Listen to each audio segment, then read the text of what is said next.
Agora, 8h36 pelo horário de Brasília. O Tribunal Superior Eleitoral aprovou ontem uma tese de que disparos de mensagens em massa com fake news podem configurar abuso econômico e dos meios de comunicação em eleições, levando à cassação do registro de candidatura. Foram julgados 2 processos que criam precedentes mais rígidos durante o período eleitoral. No primeiro deles, os ministros rejeitaram a cassação da chapa Bolsonaro-Mourão por disparos em massa via WhatsApp na campanha de 2018. Já no outro, foi cassado o mandato do deputado estadual no Paraná, Fernando Francischini, por disseminar notícias falsas sobre as urnas eletrônicas. Foi a primeira punição do tipo envolvendo fake news eleitoral. Vamos falar sobre esse e outros assuntos com a deputada estadual Janaína Pascoal, do PSL de São Paulo, que é professora de Direito na USP, e o Josias de Souza segue comigo aqui no All News. Deputada, seja bem-vinda mais uma vez ao All News. Um ótimo dia para a senhora. Bom, disseminação de mensagens falsas, fake news, sendo punidas pelo TSE, é um precedente importante, ainda mais a gente agora já às vésperas do ano eleitoral. Como é que a senhora viu essa decisão do TSE, deputada? Bom dia. Bom dia, cumprimento também o Josias, as pessoas que nos acompanham. Primeiramente, eu gostaria de fazer alguns, não são reparos, né, mas algumas considerações. Eu vim acompanhando o que o Josias falou. O caso do deputado Francischini, e com isso eu não estou dizendo que concorde com a decisão e que seja razoável, né, uma decisão no último ano do mandato, porque as implicações não são apenas o afastamento do deputado, chamar o suplente, mas as pessoas que foram eleitas com os votos dele também perderão os mandatos. Fica uma dúvida, né? Como é que se repara, vamos dizer assim, aqueles parlamentares que teoricamente deveriam ter sido eleitos e não foram? O que acontece com a remuneração desses parlamentares que perderão, né, o mandato com essa decisão? Então, é muito grave que a justiça demore tanto, independentemente de se concordar ou não com o resultado, para dar uma decisão com tantas implicações. Então, essa é a primeira observação que eu gostaria de fazer. A segunda observação é que o caso do deputado não pode ser compreendido como uma cassação por propagação de fake news. E eu nem estou entrando no mérito do que é fake news, de quem tem o poder para dizer o que é fake news, não é isso. O problema ali, no caso do deputado, foi o fato de ele ter promovido as lives, as manifestações para seus seguidores na internet, que é algo universal, no dia da eleição. Então, independentemente do conteúdo do que foi dito, ele apareceu, né, de forma assim retumbante no dia da eleição. E todos os candidatos sabem, se não sabem, é importante que saibam, que pelo menos 24 horas antes da eleição já não se deve fazer qualquer tipo de aparição. Existem debates em torno de postagens não relacionadas à eleição, mas é desejável, é aconselhável que não façam nenhuma postagem nas suas redes sociais, né? Que não deem entrevistas. Por quê? Porque enquanto está em curso a votação, o eleitor, muitas vezes, está indefinido, está indeciso. Se o candidato encontra um meio de aparecer, por exemplo, a eleição vai finalizar às 5 da tarde. O candidato encontra um meio de fazer uma live, de chamar atenção ao meio-dia, ele ainda tem 5 horas para, vamos dizer assim, impactar as pessoas. Então, o problema ali foi outro. Foi outro. E as pessoas não estão compreendendo. Então, qual é a importância dessa decisão? É que quem deseja se candidatar em 2022, não importa qual cargo, tem que entender que não pode se valer, né, do expediente, de que tem uma mensagem importante para passar, que aconteceu uma situação relevante que tem que se manifestar como pessoa pública, para, vamos dizer assim, chamar a atenção dos eleitores no dia da eleição. Então, é uma situação muito pontual, muito específica, e, respeitosamente, eu digo, quem está alargando essa decisão está cometendo um equívoco. Com relação à cassação da chapa, Bolsonaro-Mourão, a decisão foi corretíssima, porque os acusadores não conseguiram apontar, mostrar uma mensagem que teria sido disparada. Não tem nada mais fácil do que provar disparo em massa. Você identifica um grupo de pessoas, 1.000 pessoas, que tenham recebido no mesmo dia, no mesmo horário, a mesma mensagem. Apresentam-se os prints. Aí vai se investigar a autoria, de onde é que partiu, a origem. Mas o corpo de delito é o mínimo que se precisa ter para falar em disparo em massa. Eu venho acompanhando essas acusações, esse caso, desde o princípio. Não tem essa prova. E, assim, como é algo muito fácil de provar, o fato de não ter essa prova é indicativo de que o fato também é inexistente. Então, a decisão foi corretíssima. Foi corretíssima. Deputada, tem um aspecto... Só um minutinho, Josias. Porque a senhora está dizendo uma coisa que pode não ser real, que a senhora está dizendo que é... Posso finalizar? Pode, mas eu só queria fazer uma observação, que essa coisa que a senhora está dizendo, de que o fato de não haver a prova é uma evidência de que ela não existe, não é fato isso, não é real isso. É real, porque já são anos que eles estão atribuindo essa... Não, deputado, mas eu tive o cuidado, por isso é que eu queria fazer... Por isso é que eu queria... Não, só para fazer uma observação, e a senhora vai poder... A senhora vai poder concluir. Você falou, eu ouvi. Não, pera um pouquinho. Se eu fui convidada, é para terminar meu raciocínio. Não, mas eu quero que a senhora termine o raciocínio, mas eu só queria fazer uma observação. Eu li o voto do relator. Então, o relator, por exemplo, ele reconhece no voto dele que demorou muito para julgar. Foram 3 anos. E ele esclarece... Estou falando do primeiro ou do segundo?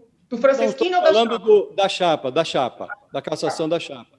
E ele esclarece no voto dele que o WhatsApp informou ao tribunal que ele só mantém os dados por 6 meses. O tribunal demorou 3 anos para julgar. Então, o WhatsApp informou ao tribunal que houve os disparos, que houve disparos irregulares, eles inclusive caçaram lá empresas que realizaram esses disparos. Agora, a senhora tem razão no que está dizendo, o tribunal não obteve a prova, a evidência. Agora, ela pode ter existido, não obteve porque demorou demais e quando foi requisitada, o WhatsApp argumentou que não tinha mais à disposição. Era só isso que eu queria dizer. Deixa eu só explicar uma coisa. Uma coisa é a resposta do WhatsApp. Outra são os disparos. O que você está dizendo é o seguinte, o WhatsApp não conseguiu encaminhar porque não tem isso guardado. Agora, se um grupo de siglas partidárias se reúne, faz uma acusação e afirma, antes de qualquer tipo de perícia, que houve disparo em massa, o mínimo que se exige é que esse grupo tenha coletado junto à sua base, porque quando ocorre um disparo em massa, não se escolhem as pessoas. A sua base, os seus familiares, bolsonaristas, não bolsonaristas, que houvesse um mínimo de disparos para alicerçar essa acusação. E a verdade é a seguinte, não há. Então, como é que pode um grupo de partidos, um partido, um político, fazer uma acusação de disparo em massa, que é algo que deixa consequência? Não sei se vocês estão conseguindo acompanhar. Disparo em massa é algo que tem um resultado material, que é a mensagem no telefone de um grupo indefinido de pessoas. Se eles fizeram a imputação, eles teriam que, no mínimo, ter apresentado os prints de um número significativo de pessoas. Isso não foi apresentado. Quem teria que ter sido punido nesse caso foi quem acusou, sem nenhuma evidência. Então, eu não estou falando da prova enviada pelo WhatsApp, eu estou falando do mínimo de sustentação para a própria imputação. E, ainda que houvesse, diante do que o TSE fez, quando da análise das impugnações feitas à chapa Dilma Temer, onde sobraram, eu criei a expressão que muita gente utilizou depois, absolvição por excesso de provas, onde sobravam provas, né, de uso de dinheiro desfiado, na casa dos milhões. Então, assim, seria, no mínimo, incoerente querer caçar uma chapa por um disparo em massa, que, no caso, né, por todo o tempo que esses partidos tiveram para apresentar um print, é evidente que não existiu. Então, assim, é importante falar, veja, pode se concordar, pode divergir. Agora, tem que tomar cuidado também com a forma que se passa a informação. Porque o caso do Franceschini foi um caso muito pontual, né? E eu acredito até que eu estou criando uma situação aqui, porque eu já vi que tem muita gente fazendo manifestações em defesa do deputado. Eu não tenho nada contra o deputado, né? Mas não é uma situação de liberdade de manifestação e de expressão. É uma situação que impacta a própria eleição. Se houver, por exemplo... Pode falar. Não, desculpa, pode falar. Eu queria lhe perguntar sobre uma coisa objetiva. Nos dois casos, tanto na chapa Dilma Temer, quanto agora na chapa Bolsonaro-Mourão, o tribunal demora demais. No seu voto, o ministro Salomão, relator do caso, ele mesmo disse, olha, isso foi apresentado neste julgamento que terminou ontem, o caso foi ajuizado, eram duas ações, uma em outubro de 2018, outra em dezembro de 2018, quer dizer, e o julgamento ocorreu agora. Ele mesmo diz que, considerando-se a duração razoável do processo, não tem nada de razoável nisso que ocorreu ali. E aí fica sempre, sem entrar no mérito, fica sempre um juízo atenuatório, o tribunal fica tentado ainda que, lá no caso da Dilma Temer, sobrou evidências e eles não caçaram, porque fica aquele julgamento político, mas vamos tirar, a presidente já foi cassada, agora vamos tirar o vice, vai causar mais tumulto. Agora fica também muita gente com a impressão de que também aqui pode ter havido um juízo político, e tribunal não existe para fazer juízo político, existe para aplicar a lei. Este problema da justiça eleitoral, que não se limita à justiça eleitoral, da demora no julgamento dos processos, é, a seu juízo, um problema grave? A justiça eleitoral, olha, por incrível que pareça, eu falei sobre isso ontem na Assembleia, a justiça eleitoral, ela precisa ser estudada. Quando eu voltar para a faculdade, eu acho que eu vou querer trabalhar uma tese, pelo menos orientar, em torno da justiça eleitoral. Muitos pontos me incomodam. Por exemplo, criam-se leis. Teoricamente, pela Constituição, nós teríamos que ter leis muito claras, com antecedência mínima para uma eleição. Um código eleitoral, uma lei eleitoral. O problema é que cada tribunal, em cada eleição, baixa os seus regramentos. E isso, além da instabilidade, da insegurança jurídica, finda sendo uma arma para que o político esteja sempre com medo de ficar em débito. O político não sabe, muitas vezes, o que pode e o que não pode fazer. Eu vou dar um exemplo objetivo, que eu e a minha bancada estamos atravessando. O PSL agora reuniu com o DEM, mas reuniu de maneira simbólica. Ainda não tem uma documentação, não tem uma decisão da Justiça. Os deputados, não vou falar pelo DEM, mas os que estão aqui na Assembleia pelo PSL, não sabem quando é que podem sair, se podem sair, quando é que vai ser homologada essa tal união. Não é claro se são 30 dias, se são 60 dias. Existe uma convenção de que são 30 dias, isso não está escrito em lugar nenhum. Nós ligamos nos tribunais para termos uma orientação. Se o fato líquido e certo dessa reunião já é suficiente para o deputado sair, ninguém responde. Você pergunta para um advogado, o advogado também te dá uma opinião, mas não tem uma norma clara.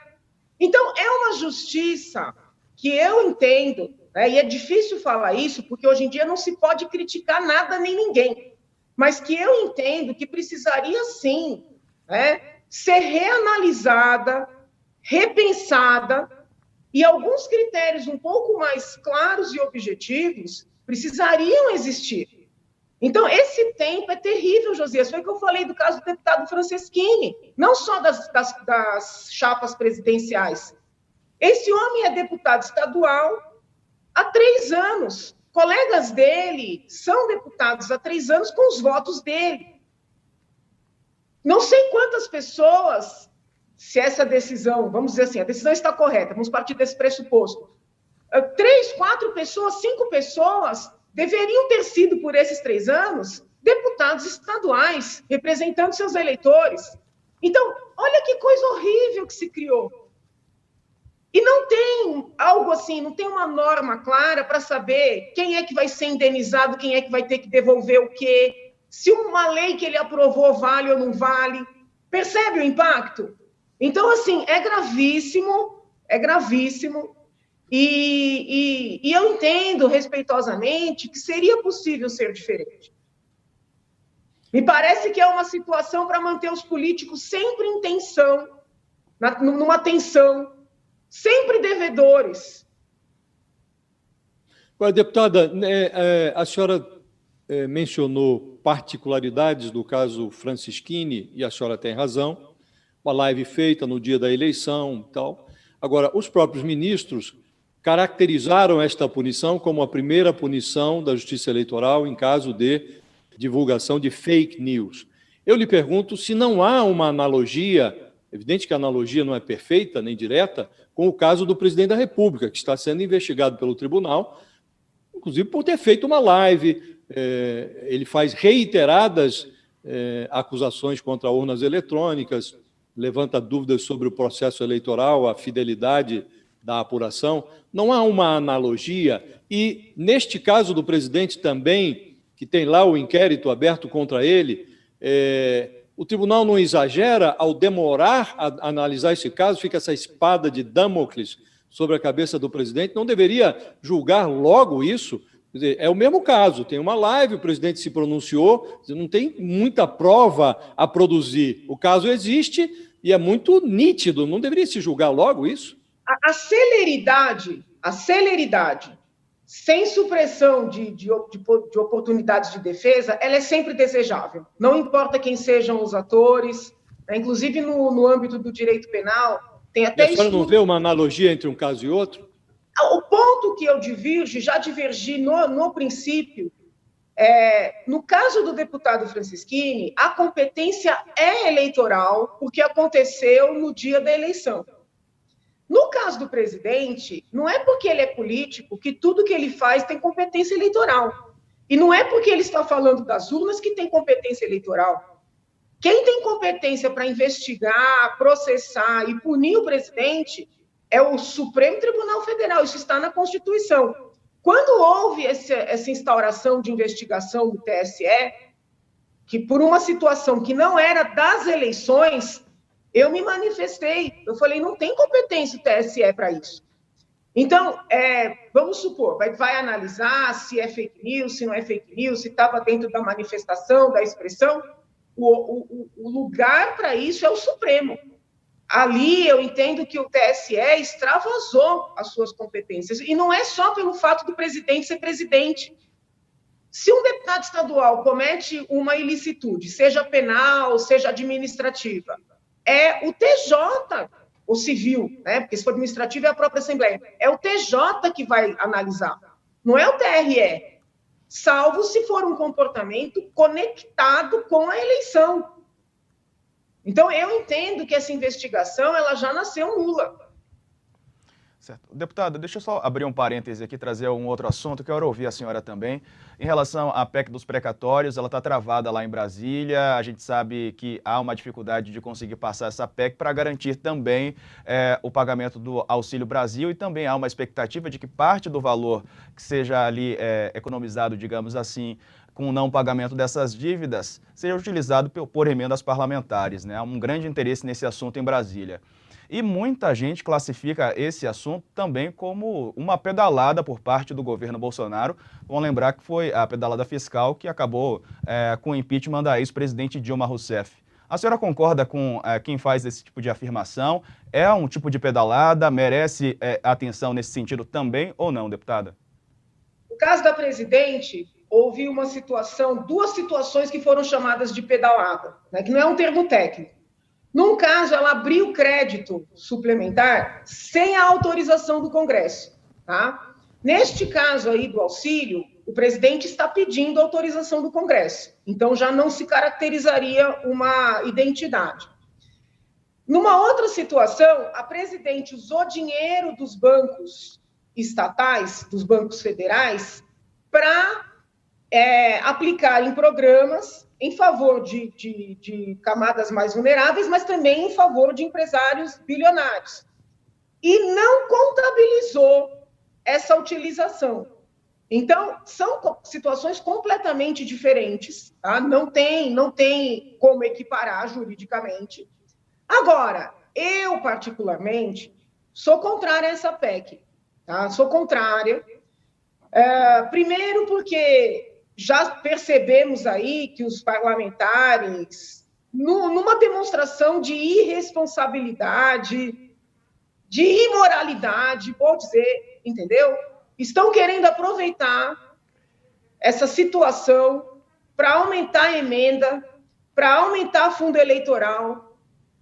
Acabou de sair uma pesquisa mostrando que o parlamento brasileiro é o mais caro do mundo. E eles querem mais. Né? Então, assim, é tão vergonhoso, é tão nojento que eu não consigo nem encontrar adjetivos. Então, assim, o presidente está pedindo uma suplementação para poder pagar auxílio para os mais pobres e eles querem aproveitar o ensejo para elevar os bilhões, para enfiar em partido e em campanha e ainda aumentar as emendas que, por força de uma série de mudanças recentes, são nebulosas. Então, assim, diante desse quadro, é melhor derrubar a PEC. Tá certo. Quero agradecer aqui a participação da deputada estadual Janaína Pascoal. Deputada, obrigado pela participação. Um ótimo fim de semana para a senhora. Obrigada, fiquem com Deus. Obrigado, Josias. Valeu, um abraço.